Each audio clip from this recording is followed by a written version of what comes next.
Seterusnya kontrak al-bai', akad al-bai' iaitu jual beli. Okey, apa maksud al-bai' ni? Daripada segi bahasa, menukar suatu barang dengan suatu barang yang lain. Okey, kat sini kalau dalam konteks realitinya kita tengok bagaimana kita beli barang, kita tukar barang yang kita nak beli tu dengan duit kan, mata wang. Okey, kalau dulu sistem barter, kita tukar barang dengan barang. Kita nak beli beras, so kita tukar dengan apa dengan sebagai contoh dengan sayur ataupun ayam kan. Okey, so berlakunya pertukaran barang dengan barang. Okey, untuk daripada segi istilah, pertukaran suatu harta benda dengan harta benda yang lain, dan keduanya boleh dikendalikan dengan ijab dan qabul menurut cara yang diizinkan oleh syarak. Okey, so kat sini berlakunya ijab dan qabul akan memberi efek, memberi kesan kepada jenis kontrak apa yang akan berlaku. Okey, so bila berlakunya ijab dan qabul, maka transaksi pun berlakulah dengan cara yang diizinkan oleh syarak. Okay, so dalam Al-Quran dalilnya adalah wa ahallallahu al-bai' wa harrama riba. Allah menghalalkan jual beli iaitu berniaga dan juga mengharamkan riba. Okay, jelas kan kat situ. Okay, daripada segi dalil sunnah bahawa Nabi SAW suatu ketika membeli makanan daripada seorang Yahudi dengan bayaran tertangguh, dan baginda menggadaikan sebuah perisai besi kepadanya. Kat sini kita nampak banyak akad. Yang pertama, akad jual beli. Nabi nak beli makanan daripada seorang Yahudi, tapi Nabi bayar makanan tersebut dengan harga tertangguh, al-qardu kan, hutang, pinjaman. Okey. Okey, seterusnya Nabi membayar makanan tersebut dengan cara gadaian, iaitu Nabi menggadaikan sebuah perisai besi kepunyaan Nabi sebagai bayaran kepada makanan tersebut. Okey. Okey, seterusnya adalah al-qardu. Al-qardu adalah pinjaman ataupun pembiayaan. Okey, daripada segi definisinya, kita tengok qardu adalah pinjaman iaitu pertukaran atau perpindahan hak milik suatu aset atau wang dari pemilik asal kepada pihak lain dengan syarat pihak lain itu berkewajipan untuk memulangkan aset atau wang yang dipinjam tersebut dengan nilai yang sama pada kemudian hari. Okey, kita pinjam sesuatu barang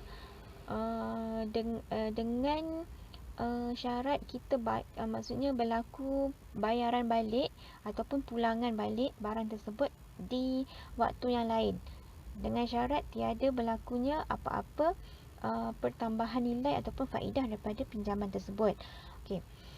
Sebaik-baik pinjaman adalah qardu hasan. Qardu hasan itu adalah pinjaman yang baik, iaitu memberi pinjaman kepada yang memerlukan tanpa mengenakan sebarang bayaran tambahan. Okey. So kalau ada bayaran tambahan, ada faedah ataupun ada syarat-syarat yang di-attachkan, dilampirkan, disertakan dengan pinjaman tersebut, maka hukumnya adalah haram, dosa besar kan. Sebagai contoh, kita kata boleh nak pinjam duit, aku pinjamkan duit ni dengan syarat kau kena belanja aku.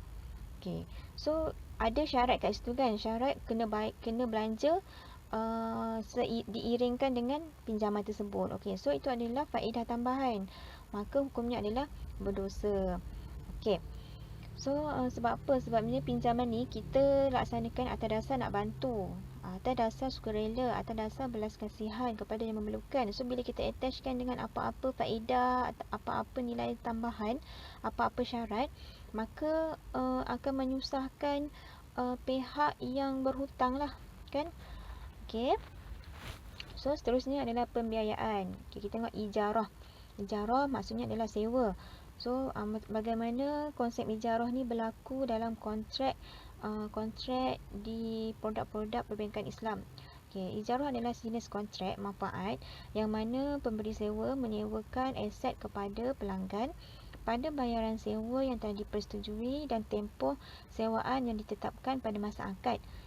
Pemilikan sewa adalah pemilikan alatan adalah tetap dimiliki oleh pemberi sewa. Okey, so maksudnya kat sini dalam akad tu, dalam ijab kabul akan dinyatakan apa jenis barang yang nak disewa tu, berapa harga sewaan, berapa tempoh sewaan akan berlaku. Okey, semua tu akan didetailkan dalam akad. Okey, so kita tengok konsep yang biasanya berlaku di bank lah, menggunakan kontrak ijarah ni. Okey, so kita tengok bank syariah, bank lah. Mustajir tu penyewa. Kita lah kan penyewa sebagai contoh. Okey, so mustajir ni, penyewa ni mengajukan permohonan kepada bank. Okey, so kat sini ni kesnya penyewa ni, mustajir ni dia nak beli, kita nak beli kereta. So kita dah pergilah survey kereta di kedai-kedai kereta kan, penjual ataupun supplier kereta. So bila kita dah dapat kereta yang kita nak, so kita pun buat permohonan pinjaman duit untuk beli kereta kepada bank. Tapi realitinya konsep yang sebenarnya adalah seperti berikut lah. Okay, so bila kita membuat permohonan kepada bank, so apa yang berlaku, bank ni dia akan pergi belikan kereta yang kita nak beli tu secara cash. Okay, so bila bank dah beli kereta tersebut, kereta tu akan menjadi milik bank. So apa yang berlaku, kita lah yang bulan-bulan membayar sewa kepada bank ke atas kereta yang kita nak beli tu. Okay, so kereta tu bukan jadi hak milik kita sebab kita belum lagi beli kereta tersebut. Kita hanya menyewa kereta tersebut daripada bank kan, dalam tempoh sebagai contoh 7 tahun, 9 tahun. So dalam tempoh tu bukan kereta tu bukan milik kita lagi. Kita hanya menyewa kereta tersebut daripada bank. So bila habis tempoh sewaan, sebagai contoh dah habis 7 tahun kita bayar kan angsuran, so barulah kereta tersebut menjadi milik kita, milik mustajir tadi. Okay, so tu ada konsep ijarah lah. Okay, seterusnya murabahah. Murabahah adalah perjanjian jual beli antara bank dengan nasabah, pelanggan lah nasabah ni. Bank membeli barang yang diperlukan oleh pihak pelanggan, kemudian menjualkannya dengan harga yang mempunyai tambahan margin keuntungan. So pihak bank ni secara jelas memberitahu kepada pelanggan berapa nilai pokok barang tersebut dan berapa besar keuntungan yang dibebankan pada nilai tersebut. Okey, seperti yang saya maklumkan awal-awal tadi, untuk murabahah ni kita tahu harga kos dan juga harga jual. Okey, so kat sini nasabah ni nak beli barang lah, tapi barang yang nak dibeli tu melalui bank. Okay, so bank ni seperti biasalah dia akan belikan dulu barang tersebut daripada kedai, kemudian dia akan jual balik barang tersebut kepada pelanggannya. Okay, so kat sini bank tu akan nyatakan secara detail lah berapa harga jual dan harga beli kepada pelanggan tadi. Okay, seterusnya bainah. Bainah ni seperti yang saya maklumkan awal-awal tadi lah. Bainah ni berlaku antara dua pihak. Okey, antara bank dengan pelanggan. Okey, bank akan menjual harga barang tersebut kepada pelanggan dengan harga secara hutang. Okey, so tu kontrak pertama. So kontrak kedua berlaku apabila bank beli balik aset tersebut daripada pelanggan dengan harga cash. Okey, so bainah ni adalah konsep di mana bank menjual harta kepunyaan secara harga tangguh kepada pembeli, kemudian beli semula harta tersebut dengan harga tunai. Okey, so itu adalah bai' al-inah. Bai' at-tawaruk pula adalah konsep di mana seseorang ataupun bank dia menjual harta kepunyaan pembeli secara harga tangguh, kemudian pembeli akan menjual barang tersebut kepada pihak ketiga dengan harga tunai. Okey, so kat sini niatnya, matlamatnya adalah pembeli memerlukan wang, bukan barang. Okey, so bai' tawaruk ni dia lebih kurang bai' inah, tapi bai' inah melibatkan dua pihak. Bai' tawaruk pula melibatkan tiga pihak. Kan, tiga pihak tu adalah bank, pelanggan dan juga pihak ketiga.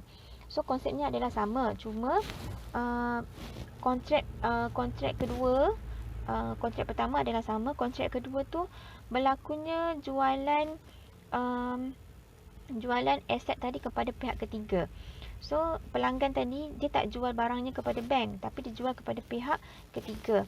So pihak ketiga ni akan bayarkan harga barang tersebut kepada bank secara cash lah.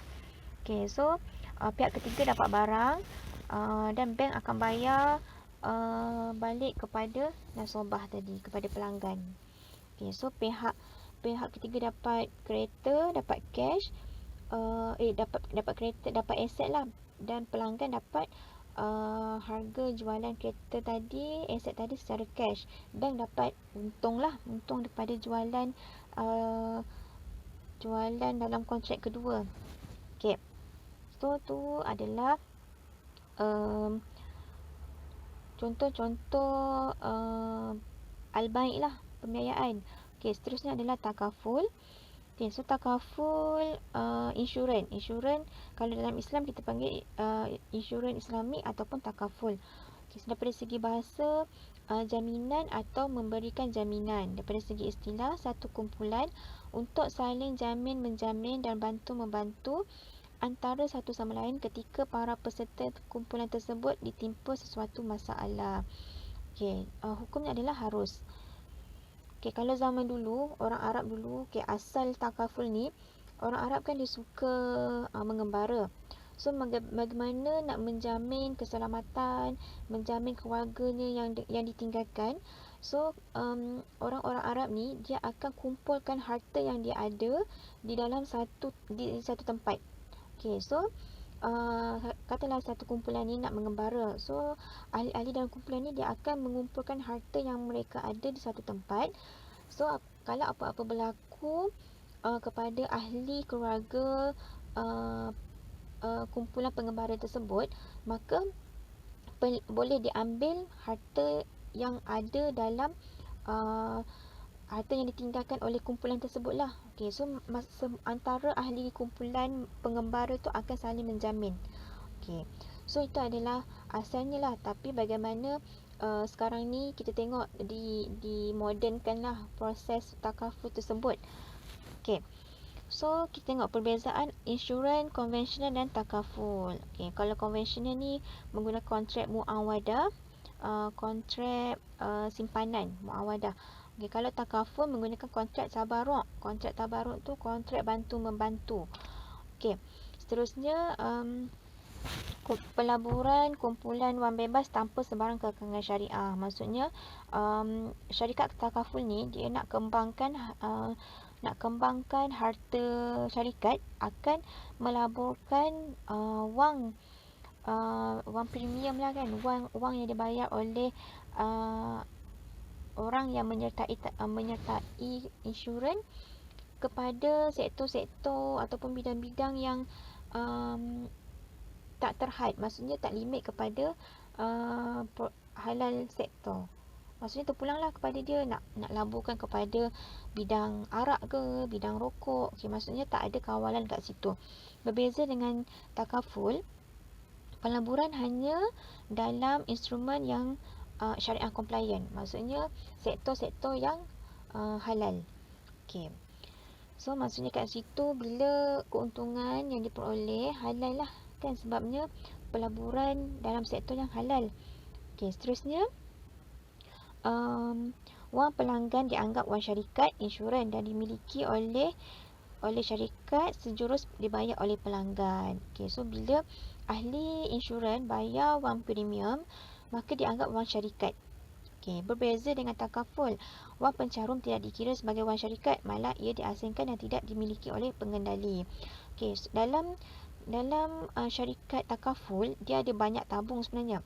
Satu adalah tabung tabaruk lah. So dalam tabung tu lah wang akan dimasukkan, dan bila berlakunya apa-apa kejadian yang boleh ditanggung oleh syarikat takaful, maka wang akan diambil untuk menjamin ahli yang terlibat daripada tabung tabaruk tersebut. Okay, so ada lagi tabung, iaitu tabung maksudnya tabung yang digunakan, maksudnya tabung bayaran kos pengurusan dah. So daripada situlah syarikat takaful mengambil untung.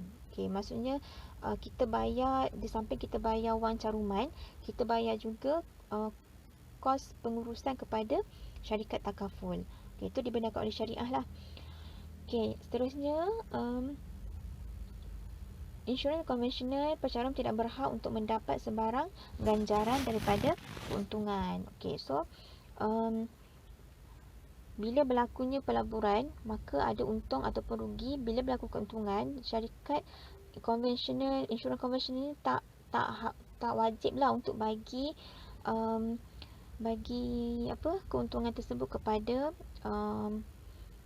ahli-ahli yang mencarum. Berbeza dengan syarikat takaful, lebihan untung atau pulangan akan yang ada dalam tabung tabaruk tu akan dibahagikan semula kepada pencarum. So bila katalah dalam setahun tu tak ada orang yang claim, orang yang claim lah, maksudnya tak ada berlaku apa-apa kejadian, wang yang ada dalam tabung tu akan diagihkan semula secara sama rata kepada ahli-ahli yang mencarum. Okey. So kita nampaklah kat sini model insurans konvensional dengan model wakalah takaful. Okey, so kalau untuk yang konvensional insurans model ni, kita tengok bila pelanggan, policy holder ni, pelanggan membayar premium, dia akan dimasukkan, dia akan dibayar kepada insurans company. So insurans company ni dia akan laburkan dalam mana-mana sektor lah, yang non syariah pun dia boleh laburkan. Okey. So bila ada interest, ada untung, company yang akan dapat. Okey. So bila ada surplus tu adalah wang yang tidak baki wang yang tidak dicarum lah, baki yang wang yang tidak dituntut. So dalam setahun, okey, ada lebihan baki dalam tabung yang tidak dituntut oleh ahli, maka kita panggil surplus. So kalau dalam conventional insurance model, surplus ni akan disimpan oleh insurance company, keuntungan company tu lah. Okey, so bila ada claim je, baru company akan keluarkan duit lah, duit caruman tu. Itu adalah conventional insurance model. Berbeza dengan takaful wakalah model. Okay, so takaful participant ni, dia akan wakalah mewakilkan takaful administrator, iaitu syarikat takaful untuk menguruskan. So kat situ kita bayar wakalah fee, kita bayar kos pengurusan lah kat situ kepada company insurans untuk menguruskan wang kita ni, wang caruman. Okey. So bila ahli membayar wang caruman, contribution akan dimasukkan dalam takaful pool, kan, dalam tabung takaful, dalam tabung tabaruk. So dalam masa yang sama, wang dalam takaful full ni akan dilaburkan dalam syariah compliant investment. So bila dapat profit akan dimasukkan balik ke dalam tabung tersebut. Okay, so bila ada claim, biasa-biasalah akan dibayar kepada ahli yang memerlukan. Dalam masa yang sama, surplus distributed at renewal discount. Okay, so maksudnya bila ada lebihan baki dalam tabung tersebut akan diagihkan kepada participant, kepada ahli. Kalau ada lebihan keuntungan daripada sektor-sektor yang telah dilaburkan, maka juga akan diagihkan kepada ahli. Banyaklah sebenarnya faedah yang kita akan peroleh bila berlabur dalam takaful model. Okay. So ni sebagai contoh lah, awak boleh tengok apa syarikat-syarikat insurans konvensional dan juga apa syarikat pengendali takaful. Okay.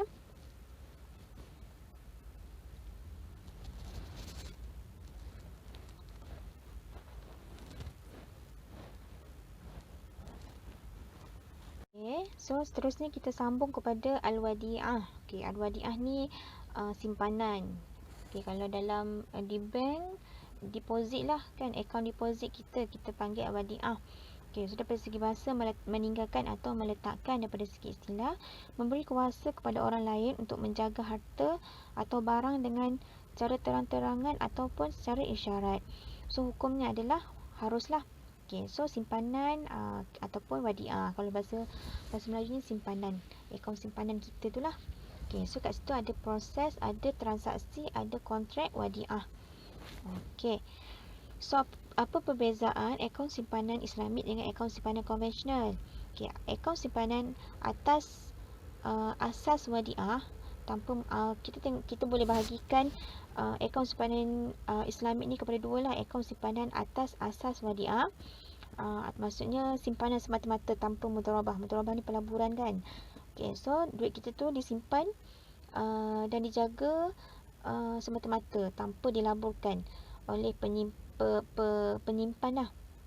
Okay, yang kedua adalah akaun simpanan atas asas mudharabah. Okay, so duit kita dalam akaun tu dijaga oleh bank, dalam masa yang sama dilaburkan. Okay, itu adalah yang kedua lah, akaun simpanan atas asas mudharabah. Okay, penyimpan diberi hadiah atas ihsan pihak bank. So maksudnya pihak bank lah, atas ihsan pihak bank untuk bagi untung yang diperoleh berdasarkan pelaburan tersebut, ataupun terpulang pada bank lah nak bagi ataupun tak. Sebabnya kita simpan atas dasar wadiah. Okay, so berbeza dengan konvensional. Konvensional bagi kepada dua jugalah, akaun pelaburan dengan simpanan tetap dan juga akaun simpanan biasa. Okay, so kat sini simpanan kita dalam akaun akan dibayar faedah kan. So faedah tu adalah riba. Berbeza dengan akaun simpanan Islamik wadiah ni, Islamik akaun. Okay, so seterusnya al-mudharabah. Mudharabah ni pelaburan. Dari segi bahasa, keluar dan pergi untuk bermusafir dan berniaga atau melakukan urusan perdagangan. Daripada segi istilah, akad atau perjanjian yang dilakukan oleh dua pihak, yang mana satu pihak mengeluarkan modal manakala satu pihak lagi mengusahakan. Okay, dari dua parti, dua pihak, satu pihak keluarkan dana, satu pihak lagi keluarkan usaha. Okay, so keuntungan akan dibahagikan antara dua pihak mengikut kadar yang telah dipersetujui semasa akad. Okay, sama ada nak bagi 50-50 ataupun 30-70, terpulanglah kepada individu yang terlibat. Sekiranya mengalami kerugian akan ditanggung oleh kedua-dua pihak, sebabnya pelaburan kan. Okay, so mudharabah ni kita boleh bagikan kepada dua, mudharabah mutlaqah dan mudharabah muqayyadah. Okay, mudharabah mutlaqah adalah di mana pemilik dana memberikan kuasa penuh kepada pengusaha untuk mempergunakan dana tersebut dalam usaha untuk dianggap baik dan menguntungkan. Namun pengusaha tetap bertanggungjawab untuk melakukan pengolahan yang sesuai dengan kebiasaan masyarakat. Okay, mutlaqah. Mutlaqah ni kalau dalam bahasa Melayu kita panggil terikat. Kan? Maksudnya apa? Kalau kita tengok mudharabah tadi, ada dua pihak, satu pemberi dana, satu pengusaha. So pemberi dana ni dia serahkan 100% kepada pengusaha untuk usahakan pelaburan tersebut. Ikutlah kau nak jual apa, kau nak buka bisnes apa, kau nak jual kat mana, terpulang. Okay, sebabnya yang pihak pertama tahu hanyalah mengeluarkan dana, terpulang kepada pengusaha untuk mengusahakan. Okay, tapi ada jugalah beberapa syarat yang ditetapkan oleh pengusaha, oleh pemberi dana tadi. Okay, berbeza dengan muqayyadah. Muqayyadah tu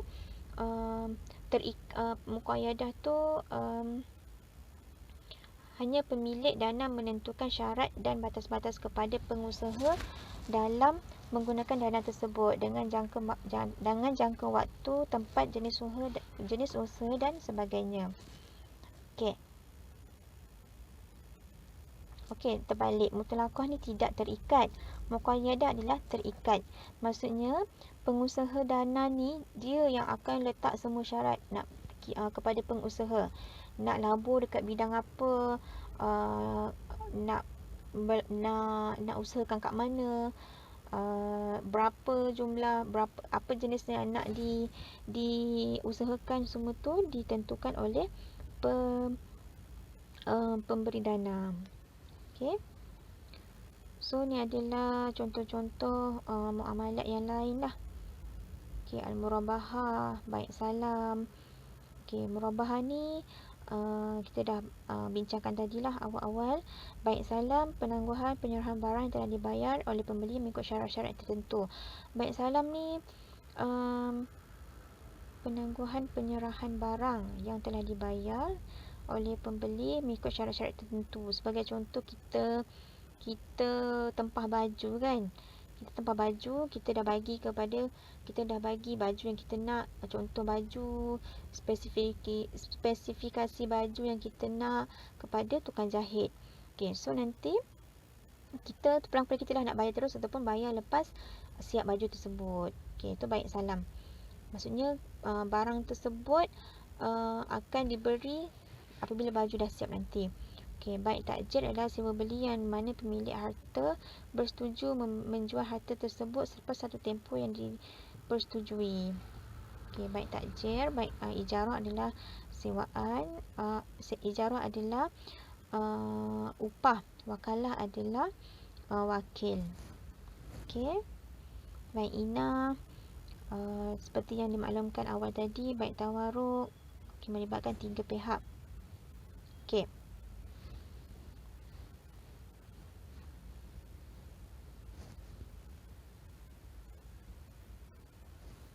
Okey, seterusnya adalah part yang terakhir, iaitu tentang konsep harta dalam Islam.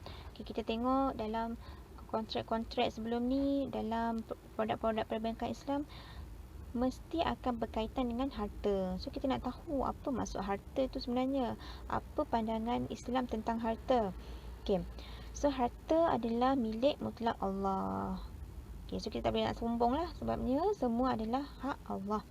Okey, tidak ada sesuatu pun yang menjadi milik manusia secara mutlak, sama ada diri sendiri, anak-anak serta harta benda. Okey, so anggota badan kita adalah harta, anak-anak juga adalah harta, harta benda lagilah harta kan. Okey, semua tu adalah milik Allah. Itu adalah secara umum lah kan. Manusia hanya pemegang amanah dan tidak boleh mengganggu hak milik orang lain. Dan tanggungjawab manusia adalah menggunakan harta sebaik mungkin dengan mengikut peraturan yang telah ditetapkan oleh syarak kan. Okey, so apa maksud harta tu? Kita tengok daripada Kamus Dewan. Kamus Dewan definisikan harta sebagai barang-barang berharga seperti rumah, tanah, bangunan, barang kemas dan lain-lain yang dimiliki oleh orang perseorangan, syarikat atau pertubuhan. Okey, daripada segi bahasa Arab, harta adalah sesuatu yang dimiliki oleh seorang individu atau kumpulan manusia seperti barangan berharga, barang perniagaan, aset tetap, wang ataupun haiwan. Okey, itu adalah contoh-contoh harta lah. Daripada segi istilah, memberikan kuasa kepada orang lain untuk menjaga suatu harta atau barang dengan secara terang-terangan ataupun dengan isyarat. Okey. Imam Syafi'i pula definisikan harta sebagai sesuatu yang berharga dan hendaklah diganti atau dibayar ganti rugi sekiranya berlaku kerosakan atau kemusnahan terhadap harta tersebut. Okey, dalam Al-Quran, harta adalah segala yang terdapat di muka bumi. Pemilik harta yang mutlak adalah Allah dalam Islam. Okey. So kita tengok apa jenis-jenis harta dalam Islam ni. Okay, kita boleh bahagikan jenis-jenis harta ni kepada 4. Yang pertama, harta berdasarkan faedah penggunaan harta. Okey, maksudnya harta ni kita tengok apa faedahnya. Ialah faedah yang kita peroleh daripada harta tersebut. Okey, kita boleh bahagikan kepada 2 lah. Okey, al-amal, al-mal al-mutaqawwam dan juga al-mal ghair al-mutaqawwam. Al-mal al-mutaqawwam ni maksudnya sesuatu harta tu kita boleh ambil manfaatnya menurut syarak. Okey. So semua harta yang baik maksudnya harta yang baik adalah harta yang kita boleh ambil faedah daripadanya. Okey, kan sebagai contoh kita jual tanah. So kita boleh ambil faedah daripada tanah tersebut. Kan sama ada nak buat rumah ataupun nak cucuk tanam. Okey, itu adalah maksudnya harta yang kita dapat faedah lah. Mutakawam ni berfaedah. So harta yang berfaedah dengan al-mal ghairu mutakawam, harta yang kita tak dapat faedah daripadanya dalam menurut syarak lah. Walaupun secara logiknya kita kata ada faedahnya, tapi kita tengok daripada sudut syarak. Okey. Al-mal ghairu mutakawam adalah sesuatu yang tidak boleh diambil manfaatnya menurut syarak. Kan sebagai contoh kita jual arak. Kan walaupun ada orang kata jual arak dapat menghilangkan haus kan, tapi menurut syarak walaupun dia boleh menghilangkan haus, tapi tak ada faedah daripada segi syarak kan, malah dilarang, malah haram lagi kita melaksanakan jual beli arak. Okey. Yang kedua adalah harta berdasarkan pergerakan harta. Okey, so maksudnya pergerakan harta kita boleh bagikan kepada dua, al-manqul, harta alih, dan harta tak alih, al-aqar. Okey, al-manqul alif lam mim nun qaf waw lam, al-manqul. Al-aqar alif lam ain qaf ra, al-aqar. Okey, harta alih sebagai contoh kereta kan, kita boleh gerak-gerakkanlah kereta tersebut, baju dan sebagainya lah yang boleh digerak-gerakkan, dipindah-pindahkan. Harta al-aqar adalah harta tak alih. Harta tak alih sebagai contoh bangunan, tanah, yang merupakan harta tapi kita tak boleh nak alih-alihkan. Okay, so tetaplah fix. Maksudnya harta tu adalah tetap. Okay, yang ketiga adalah harta berdasarkan kaedah penggunaan harta. Bagaimana kita menggunakan harta tersebut. Yang pertama misli, yang kedua kimi. Misli ni adalah harta yang mempunyai persamaan dengan harta lain, sama ada dari segi bentuk dan nilai. Okey, so kita boleh bagikan kepada 4 lah kat sini. Yang pertama, barang yang disukat. Yang kedua, barang yang ditimbang. Yang ketiga, barang yang dibilang. Yang keempat, barang yang diukur. So maksudnya barang-barang yang boleh diukur, disukat, ditimbang, dibilang, itu adalah harta misli. Ada persamaan, kita boleh samakan daripada segi sukatan, timbangan, bilangan, ukuran. Okey, itu adalah harta misli. Yang kedua adalah kimi, iaitu harta yang berlainan jenis atau jika ada persamaan, ia berbeza dari segi nilai dan harga yang ketara dan tidak boleh diterima oleh semua pihak. Okey, maksudnya dia berbeza lah daripada harta misli. Okey, dan yang terakhir adalah harta berdasarkan bandingan. Okey, harta berdasarkan bandingan ni kita boleh bagi kepada dua, istihlaki. Yang pertama istihlaki, yang kedua isti'mali. Okey, istihlaki adalah harta yang boleh rosak zatnya kan. Sebagai contoh kita beli minuman, ada expired ni kan, expired date. Kita beli makanan pun ada expired date. So harta yang boleh rosak zatnya tu dalam tempoh-tempoh tertentu. Isti'mali adalah harta yang zatnya kekal, seperti pakaian, buku kan, maksudnya zatnya tu kekal lama. Okey, itu adalah jenis-jenis harta. Okey, seterusnya kita tengok konsep pemilikan dalam Islam. Definisi pemilikan kita tengok adalah pemilikan adalah daripada perkataan Arab lah, al-milkiyah. Asal perkataannya al-milk. Okey, al-milk tu hak milik kan. Daripada segi bahasa, memiliki sesuatu dan mampu bertindak ke atasnya sebebasnya. Okey, daripada segi istilah, pemilikan ialah suatu pengkhususan yang ditetapkan oleh syarak yang menghalang orang lain dan membenarkan pemilik khusus untuk bertindak terhadap hak miliknya sebebasnya kecuali jika ada penghalang. Okey, so maksudnya jika harta tu jadi hak milik kita, so dia ada penghalang lah kepada orang lain untuk berurusan, untuk ambil, untuk curi harta tersebut. Sebabnya dia ada pemilikan, harta tersebut ada pemilikan. Okey, so pembahagian pemilikan, yang pertama pemilikan sempurna. Yang kedua, pemilikan tidak sempurna. Milku tam, milku nakis. Okey, pemilikan sempurna maksudnya keadaan apabila seorang memiliki harta dan sekaligus memanfaatkan harta tersebut. Kan, kita ada harta kita tanah. Tanah tu kita manfaatkan, kita bercocok tanam, kita buat rumah dekat tanah tersebut, kita tinggal dekat tanah tersebut. Okey, tu tanah tu dah jadi milik kita kan pada awalnya, dan kita memanfaatkan tanah tersebut. Okay, pemilikan tidak sempurna harta yang dimiliki oleh seseorang sedangkan dia tidak memiliki manfaat harta tersebut, atau tidak memiliki harta tersebut tetapi memiliki manfaatnya sahaja. Okay, kadang-kadang kita ada harta tapi kita tak dapat nak manfaatkan harta tersebut, ataupun harta tersebut bukan milik kita tapi kita dapat manfaat saja. Okey, tu maksudnya ada ketidaksempurnaan lah terhadap harta tersebut. Okey, kita boleh bagi kepada 3, iaitu pemilikan harta saja.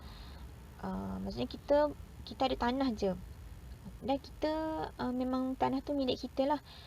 Okey, yang kedua, pemilikan manfaat saja. Okey, tanah yang kedua ni adalah sebagai contoh, tanah tu bukan kita punya tapi kita sewa. Sebagai contoh kan, kita sewa tanah tersebut. Okey, so maksudnya pada asalnya tanah tersebut bukan milik kita. Okey, hanya kita dapat manfaat sahajalah.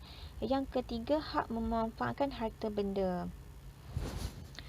Okey, so